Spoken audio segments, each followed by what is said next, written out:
नमस्कार, स्वागत है आपका। डेली 24 भारत देख रहे हैं आप और मैं हूं आपके साथ लता। बुलेटिन की शुरुआत करेंगे अहम खबर के साथ। दिल्ली की मुख्यमंत्री रेखा गुप्ता आज जवाहरलाल नेहरू स्टेडियम में वेदांता दिल्ली हाफ मैराथन में शामिल हुई। इस दौरान उनके साथ केंद्रीय मंत्री किरण रिजिजू भी कार्यक्रम में मौजूद रहे। इस मैराथन में भाग ले रहे हजारों धावकों के कदमों में वही आत्मविश्वास था जो कि इस शहर की पहचान है। मेहनत, जागरूकता और आगे बढ़ने का जुनून। इस दौरान सभी धावकों, आयोजकों और विजेताओं को हार्दिक शुभकामनाएं दी गई। इस दौरान खेल जगत के कई गणमान्य जन भी उपस्थित रहे। आम आदमी पार्टी के मुख्यालय में दिल्ली के ऑटो चालकों का दिवाली मिलन समारोह आयोजित किया गया। कार्यक्रम में आम आदमी पार्टी के राष्ट्रीय संयोजक अरविंद केजरीवाल दिल्ली के ऑटो चालकों के दिवाली मिलन समारोह में पहुंचे। इस अवसर पर आपके राष्ट्रीय संयोजक अरविंद केजरीवाल ने ऑटो चालकों से मुलाकात की और उनके साथ दिवाली की खुशियां भी साझा की हैं। इस दौरान आपके अन्य नेता भी शामिल रहे। वहीं कार्यक्रम में पहुंचे ऑटो चालकों ने अपनी समस्याएं पूर्व सीएम के सामने रखी और समाधान का जो है आश्वासन की मांग की है। सभी ऑटो वाले भाइयों को दशहरे की, नवरात्रों की, दिवाली की, छठ की और भी जितने बहुत सारे त्योहारों का मौसम है, सबकी बहुत बहुत शुभकामनाएं। और भगवान आप लोगों को खूब खुश रखे, आपके परिवार को खुश रखे, स्वस्थ रखे आप सब लोगों को और खूब तरक्की दे। तो मैं बस भाषण देने नहीं मिलने आ गया था। ऑटो वालों से बहुत पुराना प्यार है। सर, ये महिला ऑटो ड्राइवर बैठे जिनको आपने ई ऑटो दिए थे। अच्छा, आप भी ऑटो चलाते हो? बहुत अच्छा। देश की राजधानी दिल्ली में रात 12 से सुबह 4 बजे तक जनरल गश्त का आयोजन किया गया। इस दौरान गश्त के मौके पर दिल्ली पुलिस के तमाम आलाधिकारी सड़कों पर मौजूद रहे। इस दौरान जगह जगह पर पुलिसकर्मी बैरिकेडिंग कर रहे वाहनों और संदिग्धों की जांच करते नजर आए। यही नहीं, दिल्ली पुलिस के साथ साथ ट्रैफिक पुलिसकर्मी भी वाहनों की चेकिंग कर रहे थे। इसके अलावा त्योहारों के मद्देनजर दिल्ली पुलिस ने जनता से अपील की है कि कहीं भी कुछ संदिग्ध गतिविधि दिखे तो तुरंत पुलिस को इसकी सूचना दी जाए। तो त्योहारी जो है सीजन चल रहा है और ऐसे में जो है जगह जगह पर दिल्ली पुलिस की तैनाती दिखाई पड़ रही है, क्योंकि अक्सर हम देखते हैं कि त्योहार के समय में जो है कुछ जो अराजक तत्व होते हैं माहौल को ख़राब करने की कोशिश करते हैं और इसके अलावा जो है तमाम अप्रिय घटनाएं भी सामने आती हैं। तो वो घटनाएं ना हो और कोई भी संदिग्ध अगर वस्तु दिखे तो उस पर जो है गंभीरता से एक्शन लिया जाए। इसको लेकर जो है पुलिस ने गश्त चलाया और लोगों से भी ये अपील की कि अगर कोई भी समस्या या फिर रात के 12 बजे से सुबह 4 बजे तक कोई भी तमाम समस्याएं हो तो कोई भी वस्तु संदिग्ध दिखे तो पुलिस को इसकी जानकारी दे। हालांकि पुलिस जो है रात के 12 बजे से लेकर सुबह 4 बजे तक गश्त कर रही है लगातार, ताकि किसी भी तरीके से कोई भी अप्रिय घटना ना होने पाए। तो त्योहारी सीजन में जो है दिल्ली की पुलिस एक्टिव दिखाई पड़ रही है और इसी कड़ी में रात 12 बजे से सुबह 4 बजे तक जो है गश्त किया जा रहा है। और इस पर ज्यादा जानकारी के लिए मेरे सहयोगी वसीम फरोज मेरे साथ जुड़ गए। वसीम, त्योहारी ये सीजन चल रहा है और ऐसे में जो है दिल्ली पुलिस एक्टिव दिखाई पड़ रही है, क्या कुछ जानकारी? जी, मैं बताना चाहता हूँ दिल्ली में जो सुरक्षा सतर्कता चल रही है और तमाम जगहों पर बैरिकेडिंग की जा रही है। लोगों की आवाजाही, चेकिंग, मार्केट हो या रोड हो या कहीं भी जहाँ पर जो दिल्ली पुलिस का गश्त है वो लगातार जारी है, क्योंकि त्योहारी सीजन है, दिवाली का समय आ रहा है और ऐसे में अमूमन देखा गया है कि जगह जगह पर भीड़ जो है काफी संख्या में होती है। उसको लेकर दिल्ली पुलिस की तरफ से ये अलर्ट है और तमाम इलाकों में दिल्ली पुलिस की तरफ से लगातार गश्त भी किए जा रहे हैं, गाड़ियों की चेकिंग भी की जा रही है और बाहर से आने वाली गाड़ियों का भी खासकर ध्यान रखा जा रहा है और साथ ही साथ अवैध पटाखे ना लाए जाएं, इसका भी दिल्ली पुलिस खासकर ध्यान रख रही है। बिल्कुल, हालांकि दिल्ली पुलिस काफी ध्यान रख रही है क्योंकि जरूरी भी है त्योहार का ये समय और ऐसे में अक्सर हम देखते हैं कि जो है कई बारी कुछ जो है अभद्रता की जाती है, कहीं पर कोई वस्तु छोड़ दी जाती है संदिग्ध या फिर किसी भी तरीके जो अप्रिय घटना को बढ़ावा देने का काम जो है अक्सर हम देखते हैं कि करते हैं और उस पर जो है साफ तौर पर लगाम लगाने की कोशिश पुलिस की वाकई जो है बहुत कामगर, क्योंकि त्योहार का ये समय है और ऐसे में क्योंकि अब सर्दियां भी बढ़ रही है जो है अंधेरा बहुत जल्दी हो जाता है, ऐसे में सुरक्षा बहुत ज्यादा जरूरी, इसके मद्देनजर ये कार्रवाई हो रही है।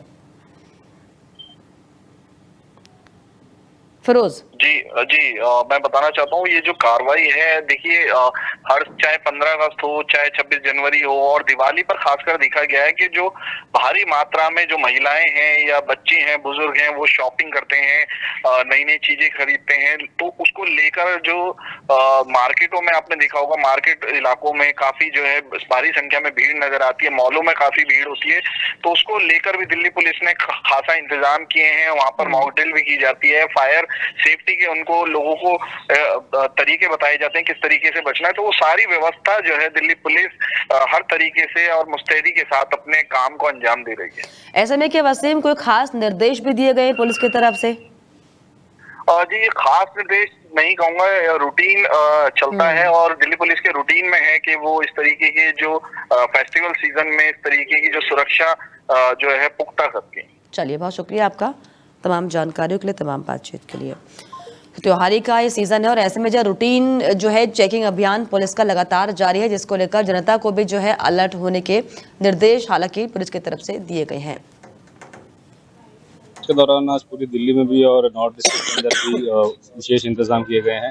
जैसा कि आपको मालूम है, फेस्टिव सीजन चल रहा है, दिवाली भी आ रही है और उसके मद्देनजर ये एक इंटेंसिव ड्राइव आज रात में रखी गई सीपी साहब के आदेश के ऊपर। उसमें नॉर्थ डिस्ट्रिक्ट के अंदर 65 पिकेट्स की गई हैं और उसके सुप्रीम कोर्ट के न्यायाधीश चीफ जस्टिस गवई के ऊपर जूता फेंकने के मामले में जिला फरीदाबाद अध्यक्ष कांग्रेस एएससी विभाग के कार्यकर्ताओं ने सुबह 11 बजे फरीदाबाद सेक्टर 12 के खेल परिसर के तहत जो है इकट्ठा होकर प्रदर्शन किया।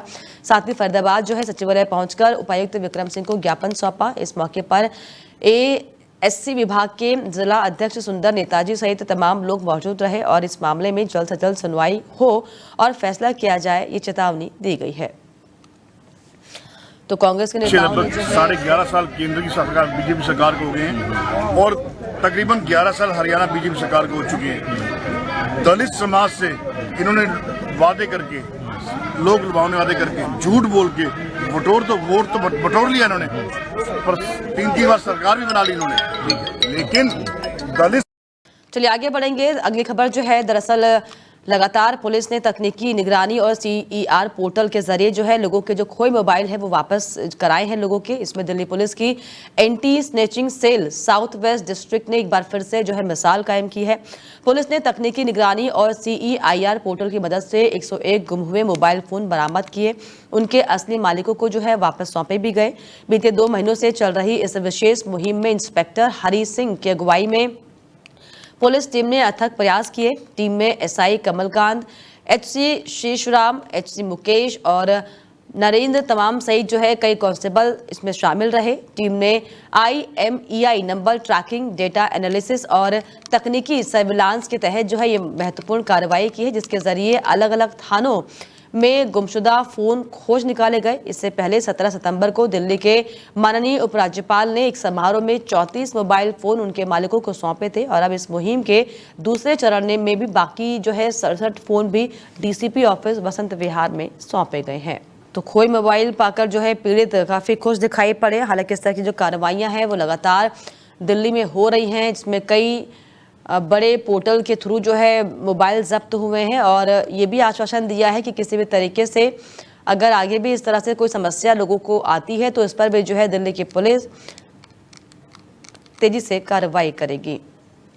दिल्ली के RK पुरम इलाके में पुलिस ने 2 ऐसे शातिर अपराधियों को धर दबोचा है जो बार बार जेल जा चुके हैं लेकिन सुधरने का नाम नहीं ले रहे, जिनका नाम जो है लकी अली उर्फ बंगड़ू और आफ्ताब खान है। दोनों पर दिल्ली पुलिस ने पहले ही एक्सटर्नमेंट और ऑर्डर जारी किया था, यानी कि तय सीमा के भीतर रहने या फिर आने पर पाबंदी।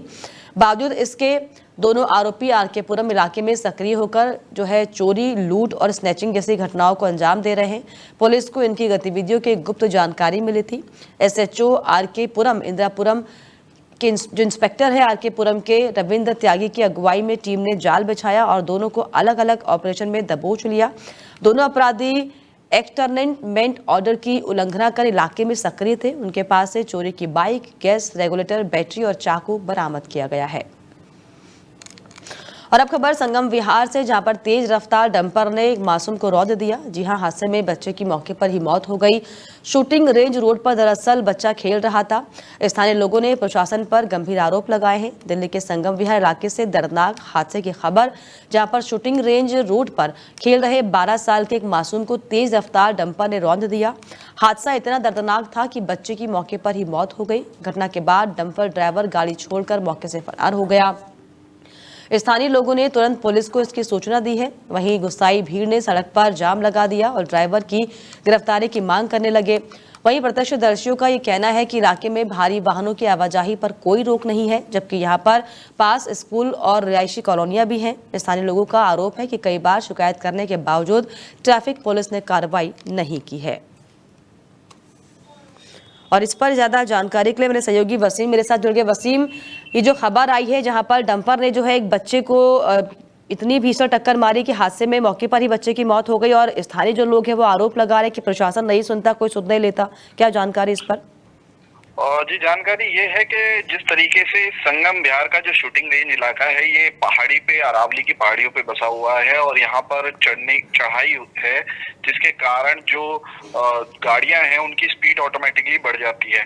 लेकिन जिस तरीके से ये डंपर ये दिन में चल रहे हैं, जिससे कि लोगों को, जो वहाँ पे रिहायशी इलाके हैं, वहाँ पे लोगों को काफी परेशानी होती है। छोटे छोटे बच्चे वहाँ पर अपनी साइकिलिंग करते हैं, खेलते हैं, वो इसकी चपेट में आ जाते हैं। लेकिन अभी तक प्रशासन की चुप्पी ये साफ दर्शाती है कि प्रशासन की लापरवाही की वजह से ये हादसे हो रहे हैं, क्योंकि नो एंट्री में इस तरीके के जो ट्रक हैं, डंपर हैं, इनकी रोकथाम अगर सही तरीके से की जाती तो शायद ये हादसा ना होता और एक मासूम बच्चे की जान बच सकती। बिल्कुल, जिस तरीके से जो स्थानीय लोग हैं उनका ये कहना है कि अक्सर जो शिकायतें होती हैं लेकिन जो है कार्रवाई इस पर नहीं होती, प्रशासन हीला हवाली करता है। इस पर क्या शिकायतों पर कोई अमल नहीं किया जाता? क्या ऐसे हर दिन जो है डंपर से टक्कर खाकर लोगों की जान जाती रहेगी? कुछ ऐसे माफिया हैं जो कि अपने आप को वहां पर अपने वर्चस्व के, पॉलिटिकली उनको इन्फ्लुएंस है, जिस तरीके से वो अपना वर्चस्व कायम किए हैं। वो ना प्रशासन की परवाह करते हैं, ना पुलिस की, ना ट्रैफिक पुलिस की, ना ही किसी चीज की, और वो नियमों को ताक पर रखकर इस तरीके के काम करते हैं। तो जो स्थानीय निवासी हैं उनका जो रोष है वो इसी बात को लेकर है कि अगर ट्रैफिक पुलिस की तरफ से अगर वहां पर थोड़ी बहुत मुस्तैदी भी की जाती तो शायद उस बच्चे की जान बच सकती थी। और रही बात जो इलाके का थाना पुलिस है, उसकी भी कोताही है, क्योंकि इनको एंट्री करने के लिए जो है पास दिया जाता है, लेकिन वो नो एंट्री में वो चलते हैं, जिसकी वजह से ऐसे हादसे अंजाम होते हैं। बिल्कुल, और ऐसे में जिस तरीके की तस्वीरें भी साफ दिखाई पड़ रही हैं कि कैसे जो है रिहायशी इलाका है, और ये तो पहले से ही नियम है, आदेश है कि जैसे रिहायशी इलाकों में अगर आप घुसते तो आपको अपनी जो रफ्तार है वो कम कर लेनी चाहिए। तो इसकी जो है जिम्मेदारी कौन लेगा? मैं बिल्कुल कहना चाहता हूँ, इसकी जिम्मेदारी बनती है वहाँ के मौजूदा जो थाना अध्यक्ष पे, वहाँ के मौजूदा ट्रैफिक इंस्पेक्टर पर, और वहाँ के जो भी नियमों को बनाने वाले जो एसडीएम डीएम हैं। लेकिन वहाँ पर सभी लोग इस चीज से बेपरवाह होकर अभी तक इस पर चुप्पी साधे हुए हैं। उनको सोचना चाहिए कि अगर ये हादसा लगातार हुआ तो ऐसे मासूम बच्चों के साथ या कोई और अन्य घटना ना घटे, इस पर पाबंदी या सख्ती की जाए, जिसकी वजह से आगे आने वाले समय में ऐसे भविष्य में ऐसे हादसे ना हो। चलिए, बहुत शुक्रिया आपका फिरोज, तमाम जानकारियों के लिए, तमाम बातचीत के लिए। तो आपको बता दें कि तेज रफ्तार डंपर ने मासूम की जान ले ली। हालांकि जो स्थानीय लोग हैं वो लगातार प्रदर्शन कर रहे हैं और ये आरोप लगा रहे हैं कि स्थानीय प्रशासन से कई बार शिकायतें की गई हैं लेकिन कोई कार्रवाई इस पर नहीं की गई। गोकुलपुरी थाना पुलिस ने देर रात पिकेट चेकिंग के दौरान 675 किलोग्राम प्रतिबंधित पटाखों को जब्त किया है। पुलिस ने अंबेडकर कॉलेज के पास एक महिंद्रा बोलेरो पिकअप ट्रक को रोका और तलाशी के दौरान उसमें भारी मात्रा में अवैध पटाखे बरामद कर लिए गए। ट्रक चालक नूर मोहम्मद 42 साल निवासी गांव आतूता जिला हापुड़ उत्तर प्रदेश को गिरफ्तार कर पुलिस ने जब्त किए गए वाहन और पटाखों के साथ साथ मामला दर्ज कर लिया है। और इसी के साथ इस बुलेटिन में फिलहाल इतना ही। देश और दुनिया की तमाम खबरों के लिए आप देखते रहिए दिल्ली 24 भारत। नमस्कार। सत्ता की हर चाल पर हमारी नजर, जनता की आवाज सबसे पहले, सच की पड़ताल करेंगे हम। क्या छपा क्या छिपा, राजनीति के खेल का पर्दाफाश, जहां राजनीति को परखा जाता है जनता की कसौटी। राष्ट्रहित है हमारी प्राथमिकता। जहां बॉलीवुड की चमक भी सच्चाई से टकराती है। Daily 24 भारत पर।